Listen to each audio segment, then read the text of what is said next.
el contenido de esta presentación, pues voy a dar una breve introducción nada más para ponernos en contexto acerca de lo que estoy trabajando.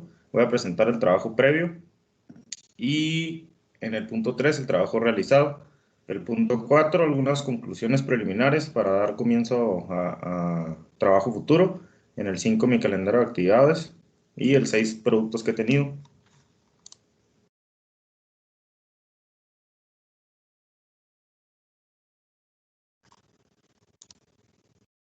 Bueno, pues como bien saben, voy a trabajar con habla imaginada. El habla imaginada pues consiste en la imaginación interna de una palabra vocal sin articular sonido alguno, ni realizar ningún movimiento. Y al llevar a cabo esta tarea en el cerebro, se generan lo que son potenciales relacionados al habla. Hasta el momento he encontrado 5 bases de datos, de las cuales más adelante voy a presentar un análisis. Ya se analizó Dasala, Argentina y Arizona, fue lo que se presentó en el comité pasado, y en esta ocasión vamos a presentar lo que es Carawan, y nos faltaría una base de datos por analizar. También el comité pasado presenté un modelo de red basado en redes neuronales convolucionales que se compone de dos capas para la clasificación de habla imaginada. Este modelo fue inspirado en el modelo bueno, la arquitectura está basada en el modelo cápsula en cuanto al número de capas y al decoder. Como bien saben, pues las redes convolucionales utilizan operaciones convolucionales por medio de kernels para obtener características de la entrada.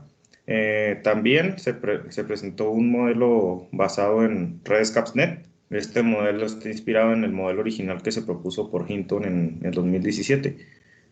A diferencia de los modelos de convolución, los modelos CNN, este tipo de redes utiliza un nuevo concepto denominado cápsulas, los cuales son grupos de neuronas, y con estos grupos, a través de capas, se obtienen características. Cambia un poquito la arquitectura y el modo de trabajar, dado que ahora la salida de una cápsula es un vector, a diferencia de una escalar en lo que son CNN, pues vamos a tener una diferente función de activación. La función de activación es squashing, y se entrenan por medio de un algoritmo denominado Dynamic Routing Algorithm. La diferencia está principalmente en que la salida de una cápsula, permítanme, déjenme poner el láser. Listo. La salida de una cápsula sería el vector U, y para poder mandar esta información a una cápsula de nivel superior se utiliza lo que es una matriz de pesos entrenada por el algoritmo de backpropagation, y nos va a brindar los que son los vectores de predicción. Estos vectores de predicción se llaman así porque por medio de esta matriz se predice la información que debe de ser mandada a una cápsula superior. Ahora bien, en este Macías, proceso, ¿qué tal? Macías, perdón, me dice Rafa que no encuentra, Rafa Sandoval, que no encuentra la liga de la presentación. Bueno, pues lo agregué como su nombre de usuario, pero Ok. ¿No tendrás la liga para que entre como invitado? no la pude adquirir, doctor, porque la estuve buscando y no la encontré. Eso se le iba a mandar a Rafa, pero a ver, aquí está. Se la mando por WhatsApp. Sí, por favor.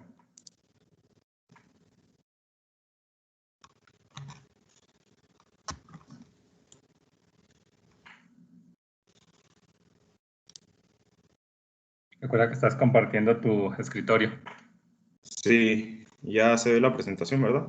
Sí. Ok, muy bien.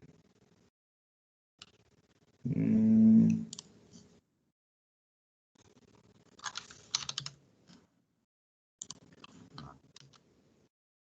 Listo, doctor, ya se la mandé por correo.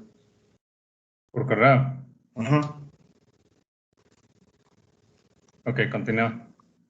Ok, muy bien. Y como les comentaba, en este proceso, para poder seleccionar la cápsula a la cual se va a mandar este vector, están los coeficientes de acoplamiento. Estos coeficientes de acoplamiento están dados por el algoritmo de Dynamic Routing Algorithm. Permítanme tantito. Listo. Y lo que es una cápsula, para obtener su salida, pues se multiplican estos coeficientes por los vectores de predicción, cada uno de ellos. Obtenemos S de J, y S de J se va a aplicar la función squashing, que es una normalización en el vector para dar valores de 0 a 1, y así obtendremos la salida de la cápsula.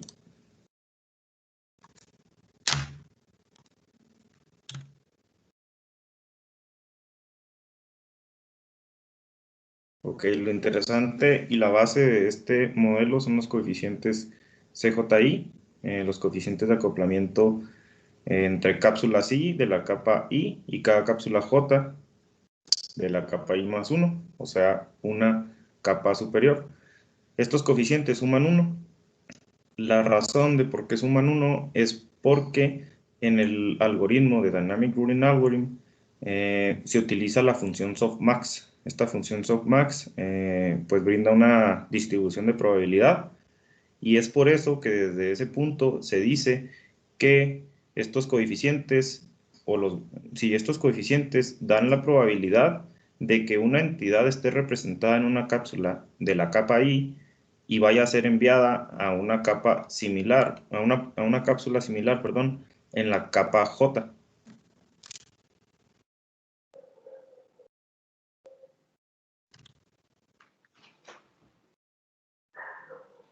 Bueno, el objetivo de la tesis pues, es desarrollar un modelo neuronal basado en aprendizaje profundo y redes CAPSNet para el análisis de habla imaginada, que relaciona el número de neuronas en en cápsulas con el número de características dadas por señales EEG de habla imaginada.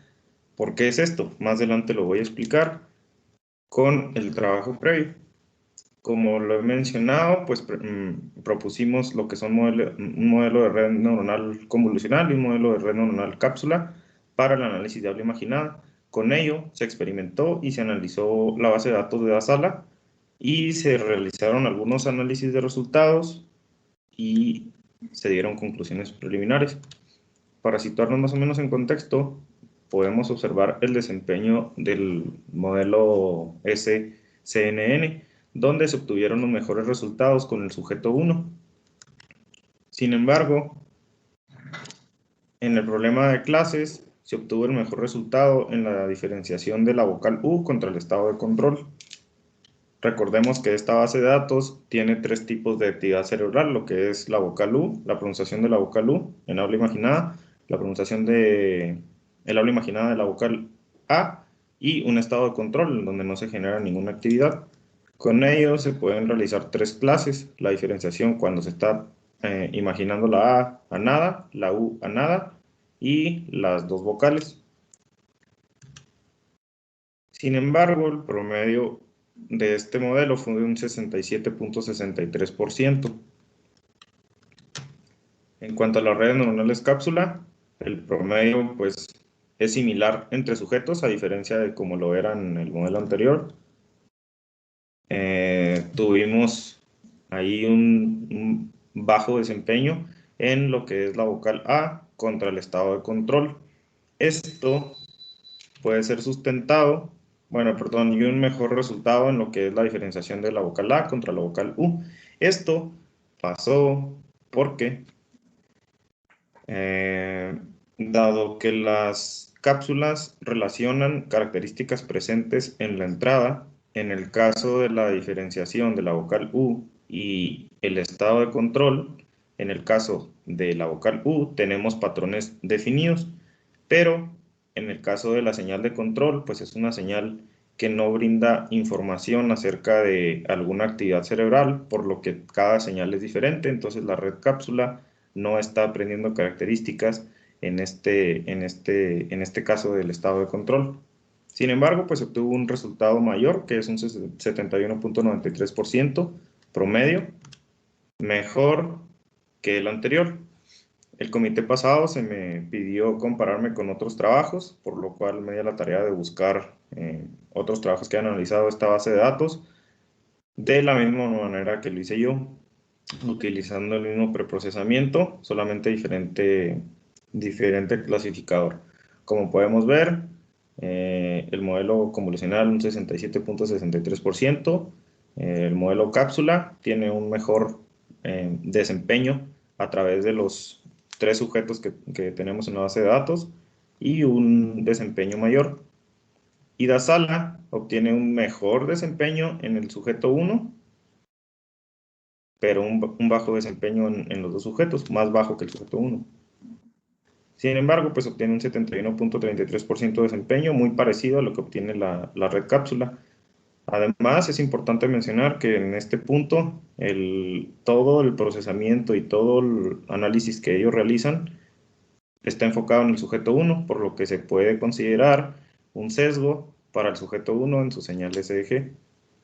Este trabajo de aquí no reporta ninguna clasificación por sujeto, solamente se brinda lo que es el resultado desempeño promedio final a través de los 3 sujetos y es de un 68%. Ahora bien, como pudimos ver,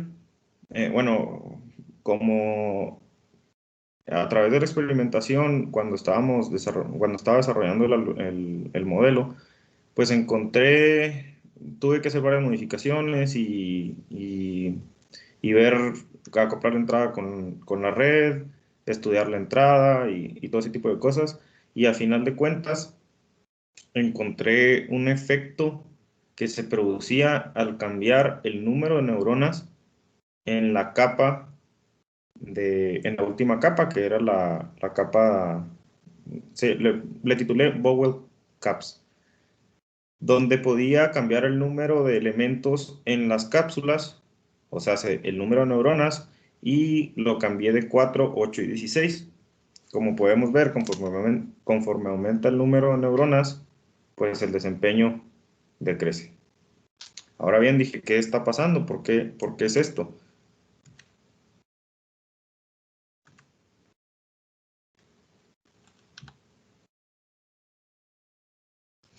Por lo que me di la tarea de investigar qué era lo que estaba pasando y efectivamente tenía razón en una conclusión preliminar que puse el comité pasado. Cada grupo de neuronas en cada cápsula está aprendiendo características en la entrada.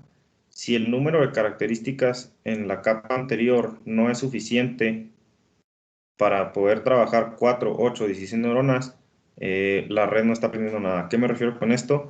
Por ejemplo, si en la entrada tenemos 4 características y las 4 neuronas modelan esta actividad, obtenemos un resultado alto. Si tenemos 4 características y tenemos 8 neuronas modelando las 4 características, pues tenemos neuronas de más y significa que hay 4 neuronas que no están aprendiendo nada. Y sucesivamente así sucede cuando son 16 neuronas o más neuronas. Asimismo, me di a la tarea de buscar lo que era el problema de Vanishing Gradient. Como podemos ver en la línea azul, es la función squashing que nosotros tenemos en la función de activación de cada cápsula. Y la línea naranja es su derivada. Lo que me hizo pensar, a través de una revisión de la literatura, es que el problema de vanishing sucede cuando en el backpropagation la derivada de esta función de activación, sus valores son el error es cada vez más pequeño. Hay un punto en el que son tan pequeños el error que la red ya no puede modificar sus pesos y se pierde, ese gradiente se pierde en la modificación de pesos. Entonces, esto pasa cuando son funciones tangenciales y cuando son funciones simoidales. Ahora bien, como podemos ver, la derivada de esta función, pues no es una gaussiana, pero es similar a lo que sería una gaussiana. Y cuando los vectores, la magnitud de los vectores o el gradiente es muy pequeño, vamos a tener valores cercanos a cero. Entonces, sí vamos a tener el problema de vanishing gradient. Sin embargo, he leído que este problema sucede cuando son un número elevado de capas, o sea, cuando son redes muy profundas, y en este caso solamente tenemos dos capas, por lo que como trabajo futuro, pues pretendo estudiar y tratar de ver el efecto que tiene el problema de vanishing gradient en esta red. Como trabajo realizado, pues hay este análisis de relación de características. Podemos ver, en la literatura encontré que conforme eliminamos una dimensión de la última capa, podemos ver que esa capa, que esa cápsula se enfocaba a encontrar el tamaño y grosor de líneas, por ejemplo. La otra dimensión al espesor del trazo, la otra dimensión a la localización de partes en específico, localización de vértices, y así sucesivamente, por lo que esto sustenta mi teoría de que cada neurona en cada cápsula está relacionada a una característica, y por qué no pudimos obtener mejores resultados en el problema de habla imaginada, en la clasificación de habla imaginada, pues es precisamente por eso, y hacia allá es a donde voy. El número de características que se obtienen en las señales de datos EEG, pues falta una fundamentación. ¿A qué voy a explicar esto? Mediante un análisis de bases de datos que estamos haciendo desde segundo semestre, y en este momento pues estamos situados en análisis de Caravan.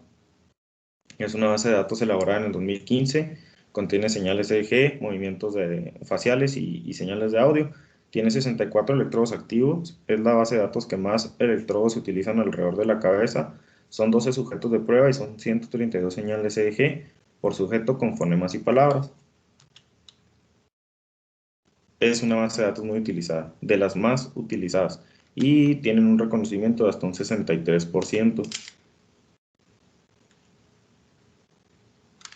Ahora, mediante el análisis que realizamos, nos basamos en el paper original, en los trabajos originales, y la mayoría de esta literatura extrae 45 características estadísticas. Este análisis, por lo que me propuse a ver por qué estas características, al igual que en las bases de datos pasadas, si ustedes lo recuerdan, pues se aplicaba el método de wavelet, se aplicaba el método de CSP, se extraían, al igual que aquí, características como media, desviación estándar, máximos, mínimos. Entonces yo dije, bueno, ¿por qué se están extrayendo estas características? Y encontré a lo largo de bastante literatura que la mayoría de ellos, de los autores, solamente extraen características como, como si fuera un proceso a seguir. ¿A qué me refiero con esto? Bueno, pues tenemos de entrada, vamos a colocar un sujeto a imaginar vocales, imaginar palabras, vamos a grabar sus señales de datos. ¿Qué sigue? Bueno, pues en la literatura sigue un procesamiento, vamos a filtrar las señales. Ok, ¿cuál es el siguiente paso? Pues hay que extraer características. ¿Cuáles? Pues no lo sé. Hay que poner una DWT, hay que poner un CSP, hay que sacar media, desviación estándar, máximo, mínimo, pero no hay una fundamentación de por qué estas características. O sea, ¿qué información nos están brindando estas características? A diferencia de lo que es P300, cuando se busca un cambio en la amplitud, pues podemos saber que hay una deflexión positiva y se encuentra ahí la onda P300, ¿no? Pero en este caso no está bien fundamentado qué efecto produce el habla imaginada en el cerebro para nosotros poder extraer características relacionadas a este efecto. Entonces, a esto es a lo que voy, con el tipo de características. Sí se realizan algunos estudios, por ejemplo, aquí se obtiene la DWT del fonema I-Y y el fonema M. Como podemos ver, pues hay diferentes niveles de energía a través de las bandas de frecuencia y a través del tiempo. Sin embargo, entre la misma clase, este comportamiento es diferente.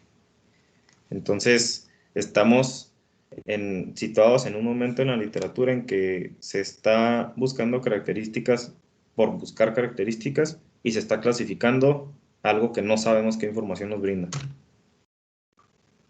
Como les mencionaba, pues se obtiene media, máximo, mínimo, varianza, mediana, máximo más mínimo, desviación estándar, son características estadísticas. Y no encontré alguna fundamentación de la relación características con el comportamiento de G. Entonces, esto es lo que a mí me hace pensar en este punto, es que ahora, si pudiéramos fundamentar las características de la actividad de eje y saber, así sea una característica, dos características, pero saber qué pasa exactamente cuando se pronuncia un fonema, cuando se pronuncia una palabra, y pudiéramos entrar en las cápsulas y aplicar un algoritmo que elimine estas neuronas que no están aprendiendo, dado que son menos características, o a su vez incrementar el número de neuronas, dado que son más características en la entrada, para poder eficientar ese proceso, porque como vimos en la información anterior, tenemos ese problema de vanishing gradient, y hay neuronas, o cápsulas en este caso, que no van a estar aprendiendo cuando sus valores en el gradiente sean muy pequeños. Entonces, como conclusión preliminar, pues según el estado del arte, se reporta la extracción de características como una etapa similar a una caja negra. Realmente se hace como un black box. Se extraen características estadísticas o aplican algoritmos de análisis sin tener un fundamento.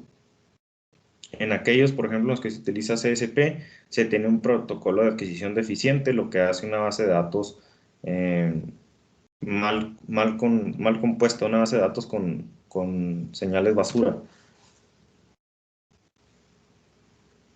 Como trabajo futuro, tengo que estudiar el fenómeno del aula imaginada, así como las señales EEG, para tratar de relacionar su comportamiento de características que aporten información concisa. Necesito ver exactamente, ahorita con Caravan es una base de datos muy mal conformada y se tienen que eliminar algunas señales, pero necesito ver y estudiar el comportamiento de cada una de esas características, porque nadie lo ha hecho, o sea, nada más lo aplican como una caja negra, pero nadie profundiza en el sentido de qué significa la media en este señal, por qué nos dan una media con este valor. Con lo anterior quiero relacionar este tipo de características al comportamiento de las neuronas en las cápsulas de CAPSNet y desarrollar un estudio de actividad en las neuronas de cada cápsula. ¿A qué me refiero con esto? Pues necesito ver qué neuronas están aprendiendo y qué neuronas no. Como cronogramas de actividades, pues la primera actividad que tenemos como propuesta es la búsqueda y análisis de artículos sobre aula imaginada y redes neuronales CAPSNet. La 2, seleccionar modelos profundos que sirvan como antecedentes del modelo a proponer. En el calendario de actividades, pues estamos en tiempo, sí, hemos realizado estas actividades. En la 3, aprender herramientas necesarias para implementar modelos de aprendizaje profundo. Y la 4, proponer un modelo basado en neuronas artificiales tipo cápsula. Este modelo ya se propuso, sin embargo se están haciendo modificaciones y se está en constante aprendizaje. Y en la actividad 3, sobre el aprendizaje de las herramientas necesarias para implementar estos modelos, he tenido un retraso, dado que he tenido problemas de conexión con mi computadora en el PBR. Tuve un apagón hace cerca de 10 días más o menos, donde el doctor Juan me auxilió a aprenderla. En el 5, diseñar un algoritmo para habla imaginada basado en el modelo propuesto e implementar el algoritmo en las bases de datos de la literatura. Pues ya diseñamos un algoritmo, bueno, lo estamos comenzando a diseñar y ya hicimos algunos experimentos en algunas bases de datos. La actividad 7 y 8, pues no he avanzado en nada, dado que pues no es que sea después, sino que estamos ocupados en primero tener las bases para poder proponer una base de datos de habla imaginada y realizar ajustes para que el algoritmo obtenga resultados de alto impacto. La documentación y escritura de la tesis, pues lo he realizado constantemente. Y como productos, estos 2 meses y medio, estuve intensamente con 2 artículos, nos llegaron 2 artículos de golpe. El artículo de la revista ICSN fue aceptado con correcciones, ya se corrigió, ya se volvió a mandar, estamos en espera de que lo aprueben. El artículo de Congreso Internacional, Deep Learning Networks for Both Speech Imagery, está aceptado en la fase 1. Y el artículo, el survey está en revisión interna. Asimismo, pues el artículo de otra revista, perdón, de otro congreso ya fue publicado hace tiempo.